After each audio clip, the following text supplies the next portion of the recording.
Hello students, last video में अपन ने देखा था कि कुछ डिफरेंट टाइप के क्वेश्चंस थे जो आपके एनसीईआरटी के थे। 6Q+1, 6Q+5, 6Q+3 ऐसे कुछ क्वेश्चंस थे। आज अपन इस वीडियो में कुछ आउटसाइड एनसीईआरटी के क्वेश्चंस करेंगे जो बोर्ड्स में आने के लिए बहुत ज़्यादा इम्पॉर्टेंट है, बोर्ड्स पॉइंट ऑफ व्यू से बहुत इम्पॉर्टेंट है। ठीक है, तो अपन स्टार्ट करते हैं डायरेक्टली क्वेश्चंस को। कैसे क्वेश्चन होंगे जिससे आपको और थोड़ा क्लियर होगा कि कैसे अटेम्प्ट करते हैं इन क्वेश्चंस को। ठीक है, तो सबसे फर्स्ट क्वेश्चन अपन लेते हैं। ठीक है, क्वेश्चन का कहना क्या है? क्वेश्चन का कहना ये है, if n is an odd positive integer, if n is an odd positive integer, then prove that n square minus 1 is divisible by 8। क्या बोल रहा है क्वेश्चन कि अगर n एक पॉजिटिव इंटीजर है, ऑड पॉजिटिव इंटीजर है, तो ये प्रूव करो कि n स्क्वायर माइनस 1 हमेशा किससे डिविजिबल होगा? 8 से। ठीक है, क्वेश्चन का मतलब समझ में आता है। मतलब n की जगह अपन को क्या रखना है? Only odd positive integers. ठीक है, करें स्टार्ट। देखो क्वेश्चन स्टार्ट होता है, कोई भी ऑड पॉजिटिव इंटीजर हो उसको अपन 4Q+1 या 4Q+3 की फॉर्म में लिख सकते हैं। ये क्वेश्चन आपकी एनसीईआरटी में है कि the standard form of every odd positive integer is 4Q+1 and 4Q+3। अपन ने बोला था, ये आपके एनसीईआरटी का क्वेश्चन है। स्टैंडर्ड फॉर्म तो 6Q+1, 6Q+3, 6Q+5 भी होती है, 2Q+1 भी होती है। इनमें से कौन सी चीज अपन लेंगे? वो लेंगे अकॉर्डिंग टू क्वेश्चन। ठीक है, अकॉर्डिंग टू क्वेश्चन अपन को सुटेबल लग रहा है कि 8 से डिविजिबल प्रूव करना है, तो कहीं ना कहीं 4 का अगर आप स्क्वायर करते हो, क्यों? क्योंकि n स्क्वायर है तो आपको कहीं ना कहीं 16 मिलेगा, तो उससे क्वेश्चन इजीली सॉल्व हो जाएगा। सॉल्व होने में आपके 2Q+1 से भी हो सकता है। ठीक है, लेकिन अभी अपन जो कर रहे हैं वो क्या है? 4Q+1 और 4Q+3 से। ठीक है, ये सॉल्यूशन आपके सामने है। अब देखो, मैंने बोला कोई भी ऑड पॉजिटिव इंटीजर हो उसकी फॉर्म 4Q+1, 4Q+3 होती है। क्या देखना था? n square minus 1। मतलब दो केस बनते हैं, या तो n की वैल्यू 4Q+1 होगी या 4Q+3 होगी। फर्स्ट केस में मैंने रखा n इक्वल्स टू 4Q+1, तो अपन को क्वेश्चन में क्या बोला था? n स्क्वायर माइनस 1, तो मैंने n की जगह क्या रखना था? 4Q+1। 4Q+1 का होल स्क्वायर करा, -1 करा, क्योंकि इसमें अपन को सब्स्टिट्यूट करना था। ठीक है, 4Q+1 का होल स्क्वायर a+b का होल स्क्वायर, वो क्या होगा? 16Q स्क्वायर प्लस 8Q+1 और लास्ट में -1। +1 से -1 कट गया, क्या बच रहा है? 16Q square plus 8Q। कुछ कॉमन आ रहा है? 8 कॉमन आ रहा है। 8 कॉमन आ गया। अब मैंने आपको फर्स्ट वीडियो में यही समझाया था कि जिससे डिविजिबल प्रूव करना है वो चीज कॉमन आ जानी चाहिए, बस। अब इसके अंदर मैंने यही प्रूव करा है कि 8 कॉमन आ रहा है, और अगर 8 कॉमन आ रहा है तो उसके अलावा जो भी चीजें हैं वो सब कांस्टेंट होगी, उसको अपन अलग से कर देते हैं। तो अगर ये 8 से डिविजिबल है तो यही तो प्रूव करना था। ठीक है, ठीक है, केस 1 प्रूव हो चुका। केस 2 की तरफ बढ़ते हैं। अब n की वैल्यू क्या हो सकती है? देखो, दो ही पॉसिबल वैल्यूज थी, या तो 4Q+1 या 4Q+3। तो मैं 4Q+3 भी रख के देख लेता हूँ। मैंने 4Q+3 रखा, 4Q+3 का होल स्क्वायर -1। ठीक है, n स्क्वायर -1 था तो 4Q+3 का होल स्क्वायर -1। ओपन करा, 4Q का स्क्वायर करा तो 16Q स्क्वायर प्लस 24Q और प्लस 9 और -1। 9 - 1 8 हो गया। फिर से पूरे में से 8 कॉमन आ गया, और अगर 8 कॉमन आ गया तो मैं ये बोल सकता हूँ कि वो केस भी 8 से डिविजिबल है। तो दो ही केस पॉसिबल थे, और दोनों केसों में क्या चीज पॉसिबल हो पा रही है कि दोनों 8 से डिविजिबल, और यही चपन को प्रूव करना था। समझ आएगा? तो अपन ने एक नया क्वेश्चन देखा कि अगर n स्क्वायर -1 और n की जगह कोई भी ऑड पॉजिटिव इंटीजर रखोगे तो हमेशा 8 से डिविजिबल होगा। ठीक है, रख के देख लो। मैं n की जगह 3 रखता हूँ। 3 का स्क्वायर -1 क्या होता है? 8 से डिविजिबल है। n की जगह 5 रखता हूँ। 5 का स्क्वायर -1 क्या होता है? 25 - 1 24। 24 8 से डिविजिबल है क्या? है, बिल्कुल है। अगर मैं 7 रखता हूँ तो 7 का स्क्वायर 49 -1, 49 - 1 48, 48 8 से डिविजिबल। तो ये क्वेश्चंस बिल्कुल वैलिड है, बस अपन जनरल फॉर्म के लिए कर रहे हैं हम यहाँ पे। ठीक है, समझ आता है इस क्वेश्चन का मतलब क्या था। ऐसे क्वेश्चंस और हैं, आपका वेट कर रहे हैं। वीडियो के लास्ट में आपको सारे क्वेश्चंस एक साथ मिलेंगे, आप उनको देख के जरूर ट्राई करें, थोड़ा कॉन्फिडेंस बूस्ट अप होगा। ठीक है, और वो सब कहीं ना कहीं बोर्ड्स पॉइंट ऑफ व्यू से बहुत इंपॉर्टेंट है। ठीक है, ये क्वेश्चन एमसीक्यू में भी आ सकता था। अगर एमसीक्यू में आता तो ये बोल सकते थे if n square minus 1 is divisible by 8 then what are the possible values of n। तो ऑप्शंस में आपको रियल नंबर दे दिया, इंटीजर्स दे दिए, ठीक है, पॉजिटिव इंटीजर्स दे दिए और एक ऑड नंबर दे दिया, ऑड पॉजिटिव इंटीजर्स। तो correct option is odd positive integer. ठीक है, समझ आता है ये question. If x and y, ठीक है, next question, if x and y are odd positive integers then x square plus y square is always divisible by 4, is always divisible by 2, which means it is an even number but not divisible by 4। अब देखो question कितना अच्छा है। Question बोल रहा है कि अगर x और y, if x and y are odd positive integers, क्या बोला जा रहा है कि वो क्या है, ऑड पॉजिटिव इंटीजर्स हैं। ठीक है, तो x square plus y square even तो होगा, इवन होगा मतलब 2 से डिविजिबल होगा, बट 4 से डिविजिबल नहीं होगा।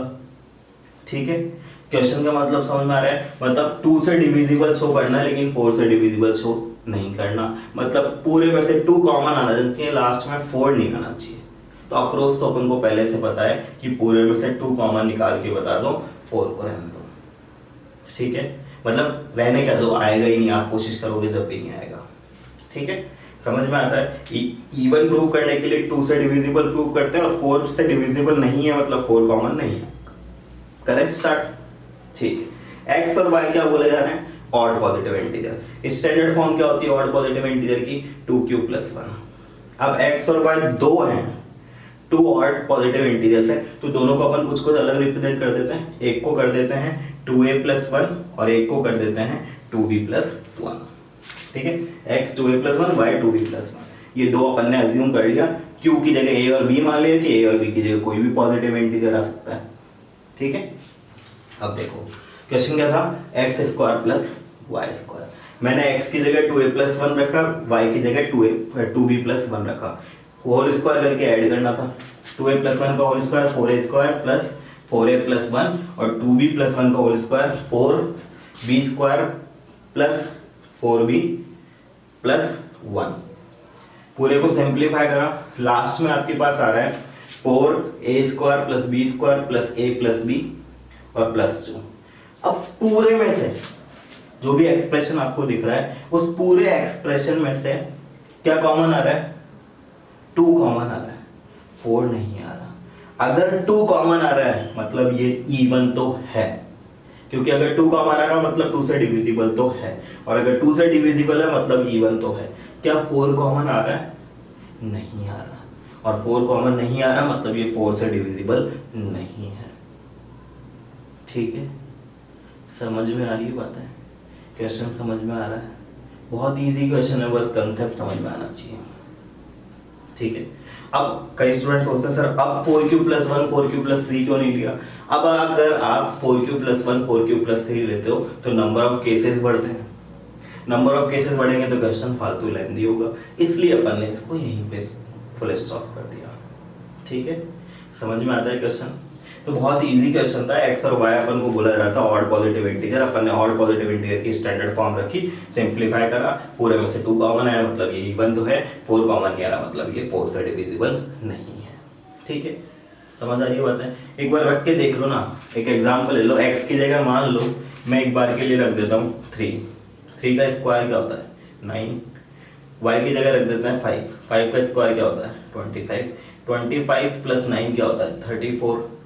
ठीक है, 34 2 से तो डिविजिबल है, क्या 4 से डिविजिबल है, नहीं है, यही तो प्रूव करना था। ठीक है, बट अपन नंबर से नहीं कर सकते। अगर क्वेश्चन जनरल वे में है तो अपना सॉल्यूशन भी जनरलाइज्ड वे में ही होगा। ठीक है, आप उसको नंबर की हेल्प से प्रूव नहीं कर सकते, बस चेक कर सकते हो कि क्वेश्चन सही है या नहीं है।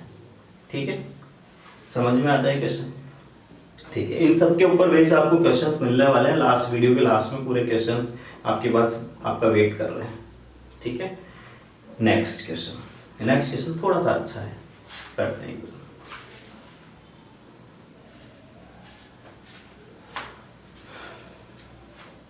देखो क्वेश्चन बोल रहा है show that n, n+2 and n+4 is divisible bye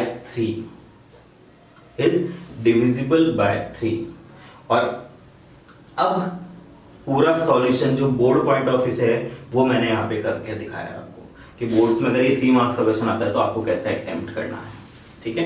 वो सॉल्यूशन आपके सामने है। सबसे पहले मैंने बोला अगर कोई नंबर डिविजिबल बाय 3 है तो उसकी क्या क्या फॉर्म्स हो सकती है। या तो 3 से डिविजिबल परफेक्ट होगा, जैसे अपन ने लास्ट वीडियो में देखा था। 3 से डिविजिबल होगा तो 3 का मल्टीपल होगा तो 3q, या फिर 3q+1, या फिर 3q+2। ये 3 फॉर्म्स होगी। ये पूरा सॉल्यूशन आपके सामने है, ठीक है। और आगे लिख रखा है, इसको मेंशन करने की जरूरत नहीं है, ये जस्ट आपको समझाने के लिए था कि ऐसा होता है। क्यों होता है वो आपको समझ में आ गया होगा, ठीक है। ये चीज समझ में आती है। क्वेश्चन अब स्टार्ट होगा, मतलब जो इसने बोला है n, n+2 और n+4, तो अपन n की जगह क्या रखने वाले हैं 3q, या फिर 3q+1 या 3q+2। ये 3 केस बनेंगे। अब करें स्टार्ट, ठीक है। ये आपको एग्जाम में लिखने की जरूरत नहीं है, डायरेक्ट अब क्वेश्चन अब स्टार्ट होगा। तो अपन ने एज्यूम कर लिया n की वैल्यू क्या होगी, या तो 3q, या 3q+1, या फिर 3q+2। ये बात समझ में आती है। आप चेक करते हैं, 3 केस है, first case, second case and third case. अच्छे से समझना। फर्स्ट केस n की जगह क्या रखना है 3q रखना है।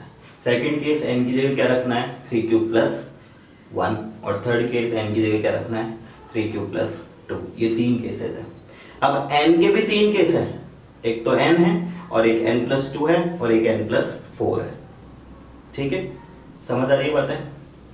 अपन को केवल ये शो करना था कि उन तीनों में से केवल एक ही केस ऐसा होगा जो डिविजिबल होगा, ठीक है। मैंने 3 केस ले लिए। फर्स्ट केस लिया है 3q, जब n की वैल्यू 3q होगी, मतलब कोई 3 का मल्टीपल होगा, ठीक है। अब उसमें अपन तीनों नंबर में रख के देखेंगे, n में भी, n+2 में भी और n+4 में भी। इन तीनों केसेस में से केवल एक ही केस ऐसा होगा जब ये डिविजिबल आएगा। ये अपन को प्रूव करना है। तो क्वेश्चन का मतलब समझ में आता है क्या प्रूव करना है, ठीक है। अब देखो, सबसे फर्स्ट केस n की जगह 3q रखा। अब 3 ऑप्शन है, पहले n, फिर n+2 और फिर n+4। तो n की जगह 3q रखा। 3q रखते ही कि 3q क्या 3 से डिविजिबल है, बिल्कुल है। यही तो प्रूव करना था, बस 3 से डिविजिबल है।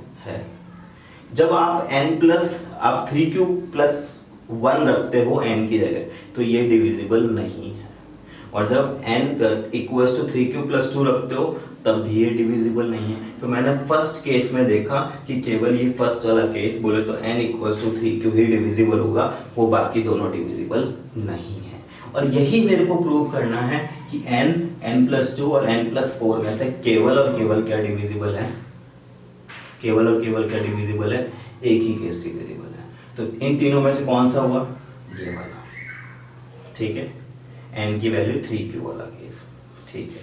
फर्स्ट केस समझ में आता है। अपन ने देखा n की जगह 3q वाला केस डिविजिबल था 3 से। उसमें अपन ने जब n की जगह 3q+1 रखा तब भी डिविजिबल नहीं था, और जब n की जगह अपन ने 3q+2 रखा तब भी डिविजिबल नहीं था। अब सेकंड केस है जब अपन n+2 के लिए चेक कर रहे हैं। अब n+2 की जगह अपन n की जगह इस वाले केस में तो 3q रखेंगे, सेकंड वाले केस में 3q+1 रखेंगे, और थर्ड वाले केस में 3q+2 रखेंगे, ठीक है। n+2 मतलब 3q+2, इसमें 3 कॉमन आ रहा है क्या, नहीं है। फिर है n+2, अब n की जगह क्या रखना है 3q+1, तो 3q+1+2 करते हैं तो 3q+3 हो रहा है, और 3q+3 को अपन क्या बोल सकते हैं 3 कॉमन ले सकते हैं। 3 कॉमन लिया तो बचा q+1, मतलब 3 कॉमन आती है, अपन ये चीज बोल सकते हैं कि ये किससे डिविजिबल है 3 से। फिर अपन ने n+2, अब 3q n की जगह क्या रखेंगे 3q+2, तो 3q+2 क्या होता है 3q+4। अब उसमें से 3 कॉमन नहीं आता, तो पहले तो ये वाला केस डिविजिबल था, इन तीनों में से बीच वाला केस डिविजिबल है। थर्ड केस और चेक कर लेते हैं, ठीक है। अपन एग्जांपल्स भी दे रखे हैं तो वो भी आप देख सकते हो। अब देखो, अब केस है n+4, केस है n+4, n की जगह इसमें 3q आएगा, उसमें 3q+1 आएगा, उसमें 3q+2 आएगा। n+4 मतलब 3q+4, इसमें 3 कॉमन नहीं आ रहा। n+4, अब n की जगह क्या रखना था, 3q+1, तो 3q+1+4 क्या होता है, 3q+5, फिर से 3 कॉमन नहीं आ रहा। फिर है n+4, अब 3q+2+4, तो 3q+6, 3q+6 है, पूरा में क्या कॉमन आ रहा है, 3 कॉमन आ रहा है, और 3 कॉमन आ रहा है मतलब वो वाला केस डिविजिबल है 3 से। तो मेरे को यही तो प्रूव करना था कि हर बार 3 केस हैं, तीनों केस में से केवल एक बार ही डिविजिबल होगा। ठीक है, फर्स्ट वाले केस में 3q था, मतलब n वाला केस था, सेकंड वाले केस में 3q+1 वाला था, और फिर थर्ड वाले केस में 3q+2 वाला केस डिविजिबल था।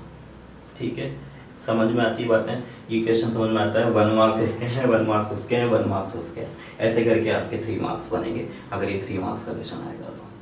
ठीक है, समझ आती बातें। ये कुछ क्वेश्चंस अपन ने करे हैं आउटसाइड एनसीईआरटी, इनसे रिलेटेड, इनसे थोड़े हटके क्वेश्चंस अब मैं आपको दे रहा हूँ, उनको ढंग से ट्राई करें। अगर कोई भी डाउट है, मैं देख रहा हूँ आप नहीं डिस्कस कर रहे, पूछो, बहुत ज़रूरी है, समझ रहे हैं। तो आप जितने क्वेश्चन है, जितने आपके डाउट्स है, डिस्कस करो ना।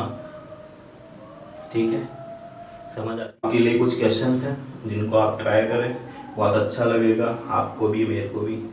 ट्राई जरूर करें। ये तो थे जो अपन ने इस वीडियो में देखे हैं, उसके ऊपर बेस्ड कुछ डिफरेंट क्वेश्चंस मैं आपको और दे रहा हूँ, जिनको आप जरूर ट्राई करें। वीडियो को पॉज करिए, इनको कॉपी डाउन कर लें, सॉल्यूशन आप चेक कर लें, नहीं आता एक बार डिस्कस कर लें।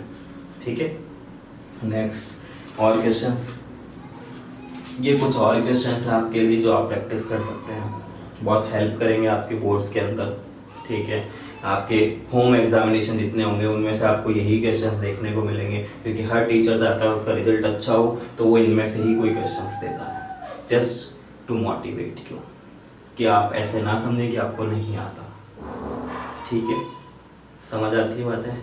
अगर वीडियो समझ में आता है तो प्लीज़ लाइक करें, और जिसने अभी तक सब्सक्राइब नहीं किया है वो सब्सक्राइब करें, और इसको ज़्यादा से ज़्यादा शेयर करें, क्योंकि ये कुछ क्वेश्चंस आपके बहुत इम्पॉर्टेंट है। ठीक है, अच्छा बेस बनेगा चैप्टर 1 का, कुछ टाइम लग रहा है अपने को करने में, लेकिन ये ज़रूरी चीज़ें हैं। मैं नहीं चाहता अभी आपको हार्ड एंड फास्ट करके एनसीईआरटी करवा दी, फिर बाद में आप जब वर्कशीट लेके बैठो तो आपको कुछ भी ना आए। ठीक है, करें अच्छे से, नहीं आता तो हम हैं, ब्रेन बिल्डर कोचिंग है। ठीक है।